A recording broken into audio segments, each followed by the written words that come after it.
Right guys, picture this, you're on the 17th hole, you're 7 over par, you're due to break 80 for the first time ever. So in this video, we're going to give you some of the strategies that you can implement to break 80 on a regular basis. These are all the things that someone who would break 80 would do on a golf course, and if you don't, then that might be a way to shave off a few more shots. But implement these strategies out on a golf course, you're going to limit your damage, you're going to lose less golf balls, and you're going to score better.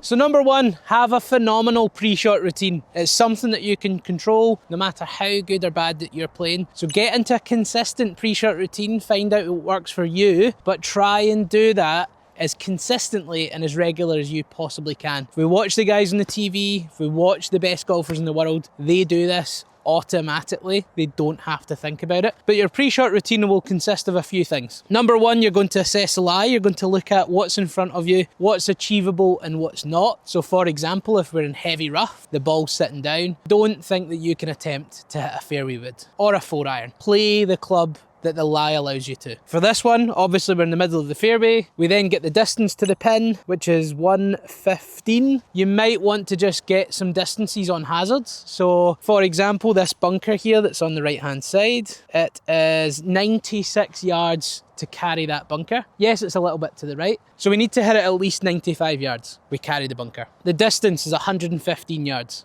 Carry. So we need to try and get this to land and stop at around about 115 yards. The pin is on the right hand side, so we're going to favour the fattest part of the green. That's a really simple thing that you can do. Favour the fattest part of the green. Aim at the side of the hole that has the least amount of trouble. So we're going to go slightly left of the pin. Big, huge, fat part of the green there. Much bigger target. We've got a club in hand. This carries about 110 with the 50, and we're going to aim just left of the pin. Make a full swing. Slightly downwind. So that was a really safe shot. We went for the middle of the green, we've went for the fattest part of the green, we've picked a club that would definitely carry over the hazard, and we've aimed away from the hazard. These are really, really important things that you have to do.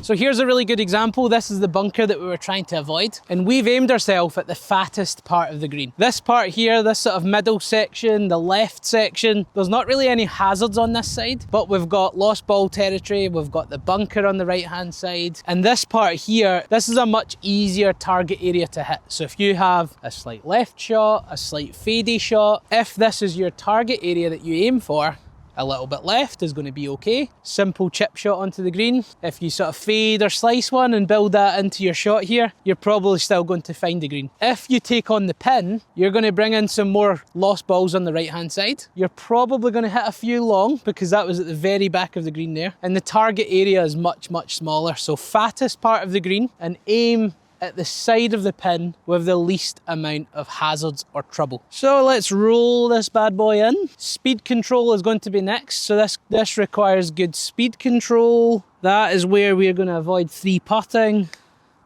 So let's just break to the right. There's a good example of what not to do. We have smashed it past, and it's very easy to do this and 3-putt.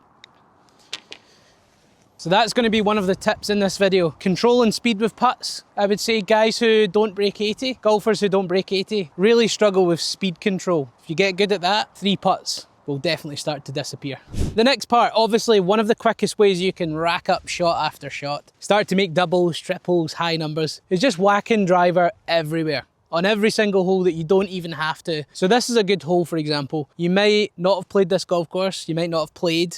So play to what you can see, but also play the conservative shot aggressively rather than the wrong club tentatively. If we have a look at this, it's a big wide fairway. It's 160 to the top of the hill. We know that's a big wide target area, so why not pick a club that you can go, okay, that's a really wide hitting area, really wide. We know it's 160, so say that's a 7-iron or a 6-iron. You can confidently hit that. Know your target area is really big. You don't take on the blind shot.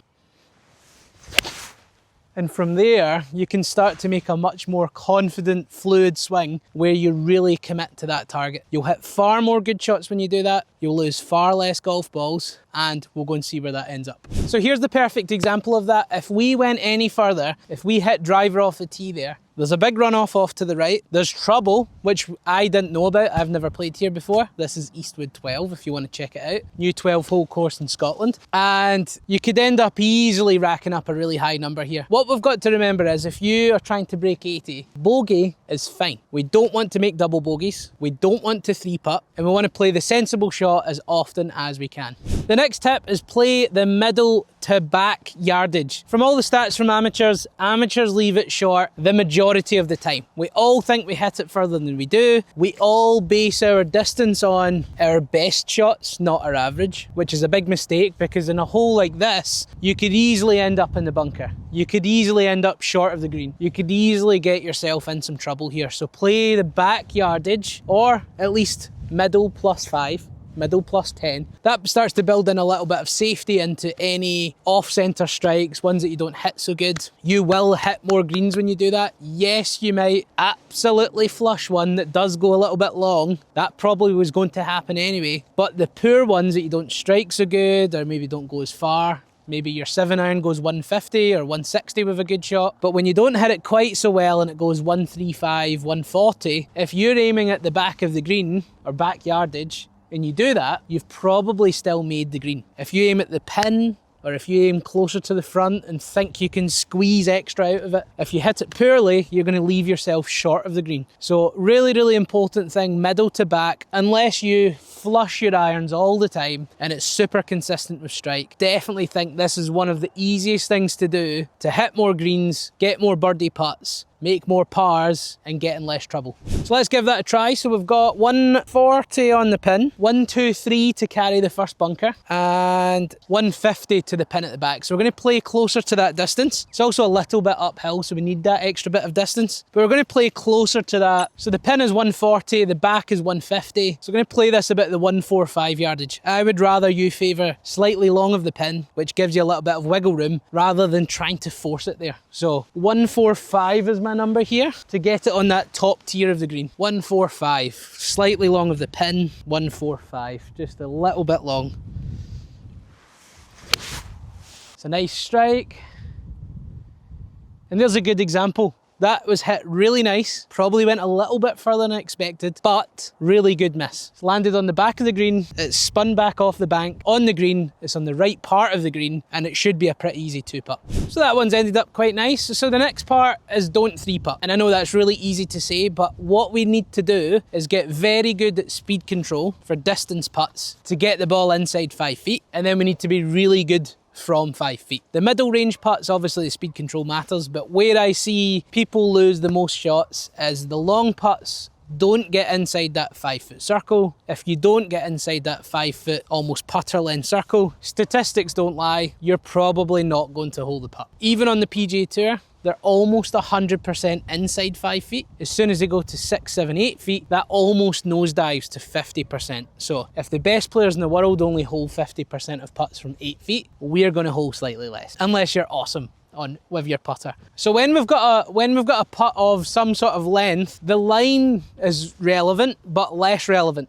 The speed control is way, way more important. So this putt's maybe about 20 or so feet. What we want to do is focus heavily on speed. So maybe even look at the side of the putt. Is this uphill or downhill? So this putt here is downhill. From there, we want to have at least 2 swings, really focusing on the length and speed of swing required for this putt. Don't make this pointless. Don't just do some sort of little tap. Don't just watch the putter head. That's pointless. Don't do that.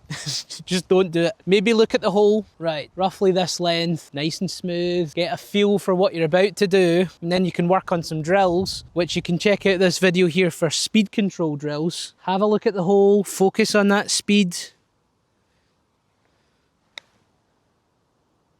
And then there's a good example of a putt that the line wasn't great. The line wasn't good there, that was miles right. But because the speed was pretty good, it's inside that 5-foot circle. And then statistically, you're much more likely to 2-putt. So it'd be way better being slightly right with perfect speed than being bang on line and 10 feet short. So speed control, really, really important. Definitely focus on a good solid pre-shot routine, focusing on this. Now line matters more. It's a short putt, a good club face is super important, and you'll start to hold more putts inside 5 feet. So lining up your ball and having a really good square face becomes really important inside 5 feet. As soon as you're outside, really focus on speed control. Studies point towards lining up your ball is great from inside 5 feet, and then once you go outside 5 feet, the studies actually show if you don't do that and focus way more on speed control, golfers putt better and score lower. And finally, take your medicine. You hear it all the time, but if you're going to break 80, you can still afford to make bogeys. You can still afford to make several bogeys. Bogeys aren't even bad, but what you can't afford to do is have doubles and triples and high numbers. So if you find yourself plugged in a bunker, if you find yourself in heavy rough, you've not had a good tee shot. This is a great example. You guys can't even see the golf ball here. It's sitting way down in the rough. So don't try and be a hero. Don't try and hit the shot that you see on the TV, as much as we would love to. Play the shot you know that you can hit. Play the shot towards safety. Make bogey. So if you've driven your ball, it's in here, don't go chasing. Don't go chasing and think that you have to make birdie. You're trying to break 80. You're not trying to be a tour pro. So in the rough, you need a slightly steeper angle if it's sitting down, which this is. So we need to be slightly steeper. So read the lie. Taking loft makes this shot much, much easier also. And just be conservative. Get the ball back on the fairway. Don't try and hit some sort of long iron and it gets snagged up and it's the wrong club and it duffs along into here and it gets into trouble. The next lie's worse and then all of a sudden you've made an 8 or a 9. That can't happen. Or try and chase it and the club face snags and the ball goes way offline, because that's what can happen with the longer clubs from the rough. So this one, it's sitting down, so I need a slightly steeper angle. So I know that, bit more weight left will help. It's thick rough, so that sort of chewy rough. I'm going to hold it a little bit tighter so the club face doesn't twist as much. And I'm just going to get this back on the fairway. I know if I do that, we're not going to have any crazy penalty shots and high scores. Well, how about that? Is that not the perfect example? That was rubbish. But that was with a 54-degree wedge. It's out of the heavy rough. That was a terrible shot. However, because we picked the right club, no matter how bad that was, it's back in play. We've got a shot. We're out of this heavy stuff. I tell you what, that was horrendous. The shot and the lie. So there's a good example of it. Might look okay. You can see the ball. Yeah, I'll hit 7-iron. You can't. Not in this heavy stuff. So let's go steeper angle of attack, tight grip. Really sort of bully that out, get it back on the fairway. And we really only lost one shot. We've been in the rough, we're back on the fairway, we can hit the green with the next shot, and then all of a sudden we can start to make a bogey. You might hit a phenomenal shot in the next and make birdie, and then it's as if it never happened. But don't make double, triple, 8, 9, or have any chaos where you stay in the rough. So last but not least, have a go-to around the green shot that you can rely on. That might be a 7-iron bump and run. It might be a hybrid bump and run. It might be a 56 degree. Something, have some sort of stock chip shot or pitch shot that you're really good at, that you can do on a regular basis. So something that you can predict. Obviously, if you're chipping or pitching, just make sure that the feet are narrow, the weight's left throughout the whole motion. These are really fundamentals to strike the ball well. Pick that club that you rely on. Pick that club that you know works well.